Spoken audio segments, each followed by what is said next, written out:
श्री शिवाय नमस्तुभ्यं मैत्रिणींनो, मी अंजली कुंभार माझ्या यूट्यूब चॅनलमध्ये तुम्हा सर्वांचे मनापासून खूप खूप स्वागत करते. तर आजची रेसिपी आहे मस्त अशी कढी आणि त्याच्यासोबत वाफाळलेले फुनके. तर बघू शकता किती मऊ लुसलुसीत झालेले आहे ते फुनके. तर कसे बनवलेले आहेत माझ्या पद्धतीने. चला तर सुरू करू रेसिपी आवडत असेल तर एक लाईक करा. फुनके बनवण्यासाठी मी इथे घेतलेली 1 वाटी मुगाची डाळ, 1 वाटी हरभऱ्याची डाळ आणि अर्धी वाटी तुरीची डाळ. आता या डाळी आपण एका पातेल्यामध्ये काढून घेऊ, स्वच्छ धुवून आणि त्याच्यामध्ये पाणी घालून याला 3-4 तास भिजत घालू. 4 तास झालेले आहेत आणि डाळी मस्त मुरलेल्या आहेत आपल्या. आता आपण या डाळीमधलं सर्व पाणी काढून घेऊ. इथे मी डाळी स्वच्छ धुवून या चाळणीमध्ये पाणी निथळायला ठेवलेलं आहे.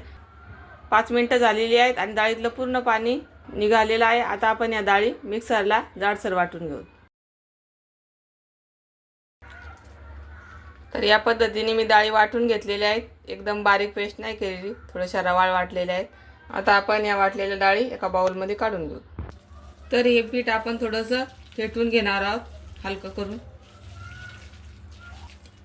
2 मिनिटं मी पीठ मस्त फेटून घेतलेलं आहे. आता आपण याच्यामध्ये साहित्य घालू. इथे मी 1 वाटी कांदा घेतलेला आहे. कांदा भरपूर प्रमाणात घालायचा. 1 वाटी कोथिंबीर पण भरपूर घालायची. हिरवी मिरची, लसूण, जिरेची पेस्ट घालायची. चवीपुरतं मीठ घालायचं.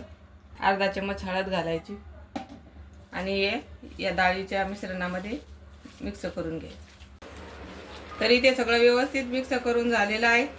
आता आपण याचे फुनके बनवू. इथे मी या चाळणीला थोडंसं तेल लावून घेतलेलं आहे. आता आपण याच्यावर फुनके बनवून घेऊ. तर या पद्धतीने असे छोटे छोटे फुनके बनवून घ्यायचे. इथे सर्व फुनके मी बनवून घेतलेले आहेत. आता आपण एक फुनके वाफवून घेऊ. इथे मी कढईमध्ये पाणी ठेवलेलं आहे, त्याच्यावर एक स्टँड ठेवलंय. आता आपण याला 15 मिनिटं वाफवून घेणार आहोत. याच्यावर अशी एक प्लेट झाकायची, वाफ बाहेर गेली नाही पाहिजे. आता आपण याला 10 मिनिटं वाफवून घेऊ. फुनके वाफवतात तोपर्यंत आपण कढी बनवून घेऊ. कढी बनवण्यासाठी मी इथे घेतलेल्या आहेत गरजे इतक्या हिरव्या मिरच्या, त्या आपण मिक्सरच्या भांड्यात घालू. 5-7 लसणाच्या पाकळ्या, छोटा चम्मच जिरे, कोथिंबीर. ही कढी अधिक टेस्टी होण्यासाठी त्याच्यामध्ये अर्धी वाटी शेंगदाणे घालू.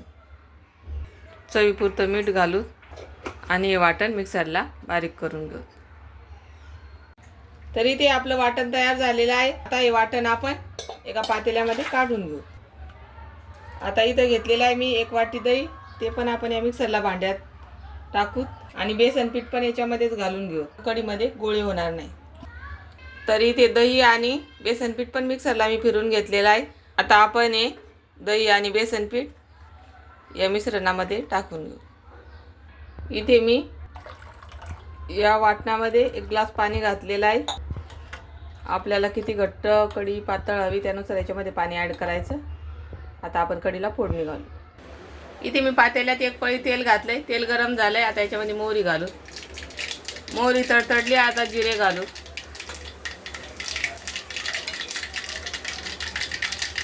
2-4 हिरव्या मिरच्याचे तुकडे घातले. गॅसची फ्लेम कमी करू आणि कढीपत्ता घालू.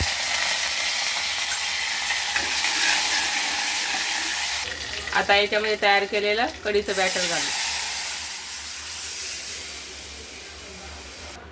तर तुम्ही इथं तुम्हाला अजून पातळ कढी पाहिजे असेल तर याच्यामध्ये पाणी घालू शकतात. आता याला एक छान उकळी काढून घेऊ. कढीला उकळी आलेली आहे. आता गॅसची फ्लेम कमी करू. 5 मिनिटं याला उकळून घेऊ. तर कढी 5 मिनिटं मस्त उकळलेली आहे. आता याच्यामध्ये आपण कोथिंबीर घालू. तरी ते 5 मिनिट झालेले आहे. कढी मस्त उकळलेली आहे. आता आपण गॅस बंद करू. तर 5-7 मिनिटं झालेले आपण चेक करू फुनके छान वाफवलेत का. चाकूला काही चिटकत नाहीये. आपले फुनके मस्त वाफवलेले आहेत. आता आपण गॅस बंद करू आणि याला थंड करून घेऊ. तरी ते तयार झालेले आहेत आपले फुनके. एकदम मस्त झालेले आहेत आणि मऊसूत झालेले आहेत. मधातून बघू शकतात. आता आपण सर्व करू कढी. तरी ते तयार आहे मस्त आपली कढी. आता आपण ही सर्व करू. कढी तयार आहे आणि फुनके सुद्धा तयार आहे. तर तुम्हाला ही माझी कढी फुनक्याची रेसिपी आवडली का? आवडत असेल तर लाईक करा, चॅनलवर नवीन असाल तर सबस्क्राईब करा आणि अशाच माझ्या नवीन नवीन रेसिपी बघण्यासाठी चॅनलला सबस्क्राईब करा.